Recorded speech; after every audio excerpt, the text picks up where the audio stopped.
नमस्कार class 12th UP board के सभी छात्रों को जय हिंद। तो बच्चों आपके प्री बोर्ड एग्ज़ाम के लिए बायोलॉजी का इम्पोर्टेंट क्वेश्चन पेपर आपके प्री बोर्ड एग्जामिनेशन के लिए ये बच्चों क्वेश्चन पेपर आपके लिए काफ़ी ज़्यादा इम्पोर्टेंट है। ये बच्चों आपका क्वेश्चन पेपर 70 मार्क्स का होता है एंड बच्चों यहाँ पर आपको 30 नंबर आपको प्रैक्टिकल फाइल यानी कि वाइवा के थ्रू आपको मिलते हैं। बच्चों इस क्वेश्चन पेपर में आपके जितने भी क्वेश्चन हैं वो सभी के सभी बच्चों इम्पॉर्टेंट क्वेश्चन हैं आपके प्री बोर्ड एग्जामिनेशन के लिए।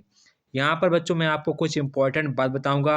अगर वो बच्चों आपने सभी की सभी बातें फॉलो की तो यकीन मानो बच्चों आपके बायोलॉजी में 100% आपका स्कोर बढ़ेगा। इसकी मैं 100% की गारंटी लेता हूँ।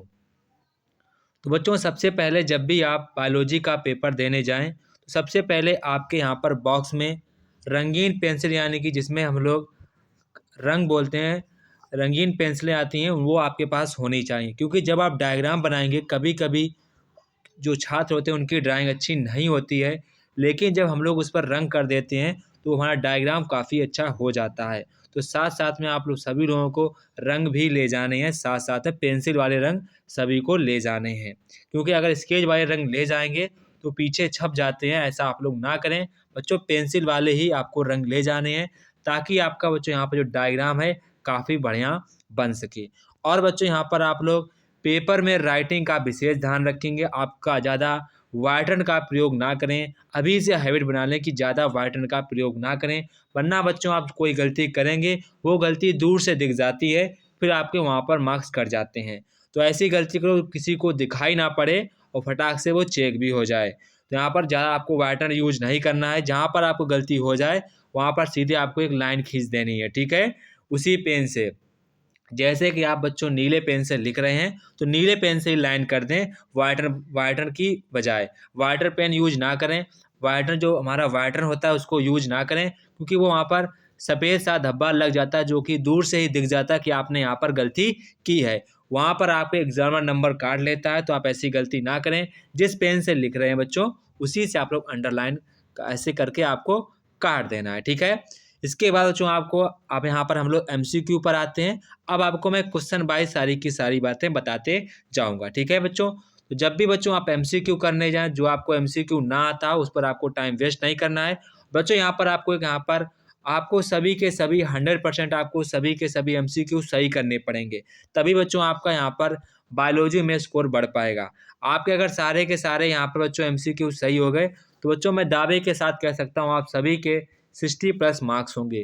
क्योंकि जो बच्चों कॉपी चेक करता है, अगर आपके एमसीक्यू सही हो जाते हैं तो उसको ऐसा लगता है कि बच्चे के पास नॉलेज है। तो ये आप बातें ध्यान रखिएगा। तो बच्चों यहाँ पर जो हमारा पहला क्वेश्चन कह रहा है कि आनुवांशिकी का जनक किसे कहा जाता है, तो ये क्वेश्चन आपके बोर्ड एग्जाम में पूछा जा चुका है। आनुवांशिकी का जनक किसे कहा जाता है? ग्रेगर जे मेंडल को कहा जाता है। तो बच्चों यहाँ पर हमारा ऑप्शन नंबर 3 वाला करेक्ट ऑप्शन हो जाएगा। इसके बाद बच्चों क्वेश्चन नंबर खा यहाँ पर कह रहा है भारत का प्रथम राष्ट्रीय उद्यान कौन सा है। तो भारत का प्रथम राष्ट्रीय उद्यान कौन सा है बच्चों? वो बच्चों यहाँ पर हमारा जिम कॉर्बेट नेशनल पार्क है। कौन सा है? जिम कॉर्बेट नेशनल पार्क है। इसके बाद बच्चों यहाँ पर कह रहा है वंशगति की इकाई है। यहाँ पर बच्चों आपसे पूछा है जो वंशागति की होती है उसकी बच्चों इकाई क्या होती है। बच्चों उसकी इकाई क्या होती है? जीन प्रारूप या कह सकते हैं जीनोटाइप। क्या कह सकते हैं? जीन प्रारूप या जीनोटाइप। इसके बाद क्वेश्चन नंबर घ यहाँ पर कह रहा है वीटी कपास क्या है। तो बच्चों जो हमारा वीटी कपास है एक हमारा ये पारजीनी पौधा है। कैसा है? पारजीनी पौधा है, यानी कि इसको हम लोग कहते हैं उत्पर्दित पादप। क्या कहते हैं? मतलब कि पारजीनी पादप है। तो यहाँ बच्चों हमारा ऑप्शन नंबर 2 वाला करेक्ट ऑप्शन हो जाएगा, ऑप्शन नंबर 2। अब बच्चों देखो जैसे आपके क्वेश्चन नंबर 2 आता है, आपके यहाँ पर 2-2 मार्क्स से क्वेश्चन है। तो बच्चों यहाँ पर जितने मार्क्स का क्वेश्चन हो उतने ही मार्क्स को आपका लिखना है। देखो ज़्यादा लिख देंगे तो यहाँ पर जैसे कि मार्क्स के अकॉर्डिंग ही हमेशा बच्चों लिखना चाहिए। जैसे कि आप यहाँ पर 2 नंबर क्वेश्चन आपके 3 नंबर का आता है, तो बच्चों अगर आप इसको यहाँ पर ज़्यादा पेजिंग लिख देंगे तो बच्चों फिर जो आपकी जो लॉन्ग आंसर है वहाँ पर आप टाइमिंग नहीं दे पाएंगे। क्या आप इस बात को मानते हैं? सभी बच्चे मानते होंगे कि अगर हम यहाँ पर ज़्यादा टाइमिंग दे देंगे तो फिर हम लोग लॉन्ग आंसर में टाइमिंग नहीं दे पाएंगे। वहाँ पर मुझे टाइमिंग देनी चाहिए क्योंकि वहाँ पर लॉन्ग आंसर है। तो इसलिए जब भी आपके जिस नंबर का जितने नंबर का क्वेश्चन हो उतने ही नंबर का लिखने का प्रयास करें, ज़्यादा ना लिखें। और बच्चों यहाँ पर इस नंबर के क्वेश्चनों में आपको हेडिंग का ज़्यादा से ज़्यादा प्रयोग करना है। आपको कोई भी क्वेश्चन नहीं आ रहा, कोई दिक्कत नहीं है, आप हेडिंग बनाइए, उसके बारे में लिखना चालू कर दीजिए। देखो नहीं लिखेंगे तो नंबर नहीं मिले, अगर कुछ लिख देंगे तो कुछ ना कुछ तो आप नंबर ले ही लेंगे। तो देखो बच्चों, जब भी आप क्वेश्चन लिखें तो हेडिंग बनाकर ज़रूर लिखें। जैसे कि यहाँ पर लिखा है डीएनए का रासायनिक चाकू क्या है? तो यहाँ पर सबसे पहले आपको लिख देना है डीएनए का रासायनिक चाकू, ठीक है? वो आपको यहाँ पर लिख देना, फिर आप उसका आंसर नीचे लिख देंगे, ठीक है? इसके बाद यहाँ पर क्वेश्चन पूछा गया सहजीवन से क्या समझते हैं? साथ-साथ जीने की क्रिया को सहजीवन कहते हैं। इसके बाद यहाँ पर बच्चों क्वेश्चन कह रहा है हीमोफीलिया को हीमोफीलिया को ब्लीडर रोग क्यों कहा जाता है? इस क्वेश्चन को आप स्टार मार्क कर लीजिए।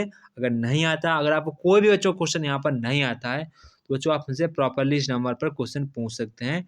हम आपको प्रॉपर्ली उस क्वेश्चन का सोल्यूशन बताएंगे, आपको कैसे क्या लिखना है, ठीक है? इस नंबर पर आपको बताना है जो आपका क्वेश्चन नहीं आ रहा हो। इसके बाद देखो बच्चों क्वेश्चन नंबर 2 कह रहा है कि वर्णांध व्यक्ति को रेलवे ड्राइवर क्यों नहीं बनाया जाता है? तो ये आपके 2 नंबर क्वेश्चन है, तो इनमें आपको हेडिंग नहीं बनानी है। सीधा आपको आंसर लिखना है कि वर्णांध व्यक्ति को रेलवे का ड्राइवर इसलिए नहीं बनाया जाता है क्योंकि वो रंगों का भेद उचित प्रकार से नहीं कर पाता है, ठीक है? इसीलिए आप किसी ने लाल सिग्नल दिखाया, उसे रंग दिखाई नहीं पड़ा कौन सा रंग है, तो फिर वो ठोक देगा गाड़ी, इसीलिए नहीं बनाया जाता है, ठीक है? इसके बाद यहाँ पर इंगिया कह रहा है कि टर्नर सिंड्रोम एवं क्लाइनफेल्टर सिंड्रोम के गुणसूत्रों की संख्या लिखनी है बच्चों। तो आप लोग बच्चों आंसर मुझे कमेंट बॉक्स में कमेंट करके बताएंगे कि टर्नर सिंड्रोम की गुणसूत्रों की संख्या कितनी होती है एंड यहाँ पर क्लाइनफेल्टर की सिंड्रोम की गुणसूत्रों की संख्या कितनी होती है। तो आप लोग मुझे कमेंट बॉक्स में कमेंट करके बताएंगे, ठीक है? इसके बाद देखो बच्चों क्वेश्चन नंबर 3 में, तो क्वेश्चन नंबर 3 यहाँ पर आपको यहाँ से बच्चों आपको हेडिंग डालकर ही लिखना है। कैसे लिखना है? काले पेन से बढ़िया बच्चों हेडिंग डालेंगे, मैं यकीन के साथ कह सकता हूँ सभी के बढ़िया मार्क्स आएंगे। आप सिर्फ हेडिंग का प्रयोग करेंगे काले से नीचे, जैसे कि आपको मैं यहाँ बता रहा हूँ। जैसे कि यहाँ पर आपका है प्रभावी तो आप प्रभाविता में अंतर स्पष्ट कीजिए। तो सबसे पहले आप डाल देंगे प्रश्न नंबर 3, फिर जैसे कि आपका जैसे कि ये आपकी बोर्ड की कॉपी है, ठीक है? ये आपने यहाँ पर हंसिया खींच लिया दोनों पक्षों में, ठीक है? अगर एक पक्ष में खींचा जाए तो एक पक्ष में, दोनों खींचा जाए तो दोनों खींच सकते हैं। तो यहाँ पर आप डाल देंगे प्रश्न नंबर 3 का, ठीक है? फिर यहाँ पर काले पेन से आप डालेंगे बीच में, या नहीं काले पेन से बीच में लाइन करेंगे, इधर आप लिखेंगे प्रभावित, इधर लिखेंगे अप्रभाविता, दोनों तरफ बढ़ा नीचे डाल के नीचे अंडरलाइन कर देंगे। फिर बच्चों पॉइंट वाइज लिखना चालू कर देंगे, इतनी बढ़िया कॉपी बन जाएगी, आपको कोई भी मार्क्स नहीं काट सकता। इसकी मैं बच्चों 100% की गारंटी देता हूँ। अगर आप प्रॉपर्ली वीडियो चाहते हैं कॉपी में कैसे लिखना चाहिए, कैसी स्केचिंग करनी चाहिए, कौन कौन से पेन यूज करने चाहिए, तो मैं प्रॉपर्ली उस पर वीडियो बना दूंगा, आप उसको देखिएगा, कमेंट बॉक्स में कमेंट करके जरूर बताइएगा, ठीक है? इसके बाद जो यहाँ पर कह रहा है कि देखो यहाँ पर कह रहा है विसंक्रमण पर टिप्पणी, तो हेडिंग क्या डालेंगे? विसंक्रमण, इंग्लिश भी लिख देंगे, ठीक है? फिर आप उसके बाद में प्रॉपर्ली लिख देंगे, ठीक है? इसके बाद यहाँ पर बच्चों कह रहा है कि सैरोगेट माँ पर आपको टिप्पणी लिखनी है कि सैरोगेट मदर क्या होती है, उस पर बच्चों आपको टिप्पणी करनी है। इसके बाद बच्चों यहाँ पर कह रहा है वंशागति का क्रोमोसोमवाद गुणसूत्र का सिद्धांत किसने दिया था? इस क्वेश्चन को जो आप स्टार मार्क कर लीजिए, ये क्वेश्चन आपके board and pre board exam के लिए दोनों के लिए काफ़ी ज़्यादा इंपॉर्टेंट क्वेश्चन है। आप इसको अच्छे प्रकार से तैयार करिएगा। अगर आपको नहीं आता है तो आज ही इसको तैयार करिएगा।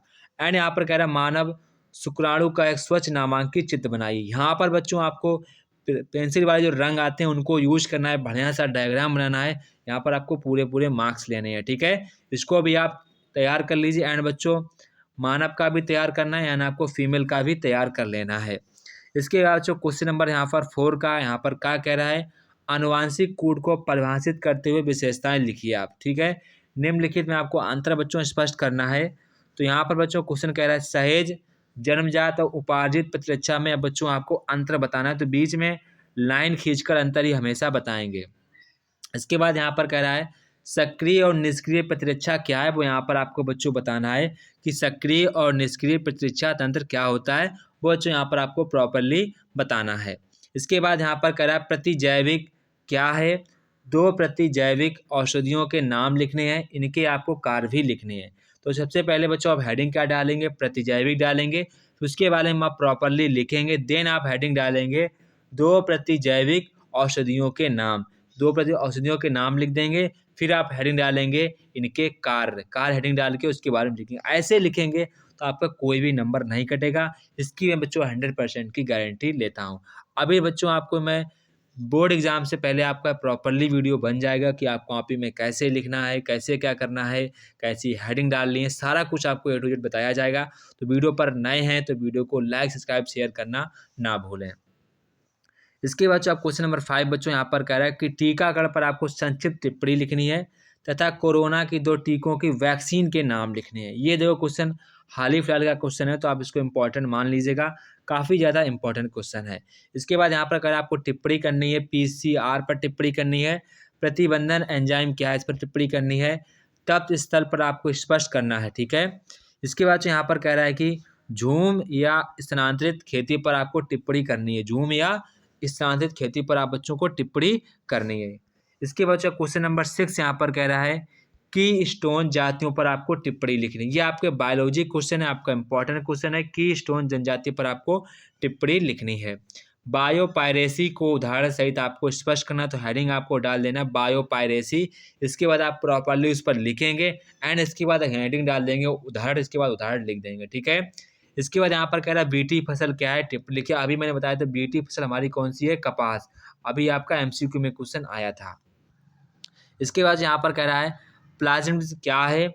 इसके बाद यहाँ पर आपको समझाना है कि PCVR322 इसको हमारा इसी प्रकार का ये क्लोनिंग प्लाज्म है, तो इसको आपको यहाँ पर समझाना है। इसके बाद क्वेश्चन नंबर 7 बच्चों यहाँ पर कह रहा है निम्नलिखित में से 2 पर आपको टिप्पणी करनी है। जातियों में प्रतियोगिता या स्पर्धा आपको टिप्पणी करनी है। रेड डाटा बुक से आप क्या समझते हैं, इस क्वेश्चन को आप स्टार मार्क कर लीजिए। इसके बाद यहाँ पर कह रहा है पारजीनी तंतु ट्रांसजेनिक जीव क्या है अथवा बायोगैस क्या है। एक प्रारूप बायोगैस संयंत्र का चित्र की सहायता से इसको आपका वर्णन करना है। इसको आप लोग इंपॉर्टेंट क्वेश्चन मान लीजिएगा, अगर नहीं आता है तो इसको तैयार कर लीजिएगा। इसके बाद जो क्वेश्चन नंबर 8 है, तो क्वेश्चन नंबर 8 यहाँ पर कह रहा है पीढ़ी एकांतर से आप लोग क्या समझते हैं। नामांकित चित्रों की सहायता से आवर्तबीजी पौधे के जीवन चक्र का वर्णन करना है। इस क्वेश्चन को आप लोग स्टार मार्क कर लीजिए। ये बच्चों क्वेश्चन आपके board and pre board exam के लिए दोनों के लिए इंपॉर्टेंट क्वेश्चन है। अथवा में यहाँ पर कह रहा है मनुष्य के नर का यहाँ पर प्राइवेट सिस्टम का जो हमारा उसका आपको डायग्राम बनाना है, रंगीन बिल्कुल बनाना है।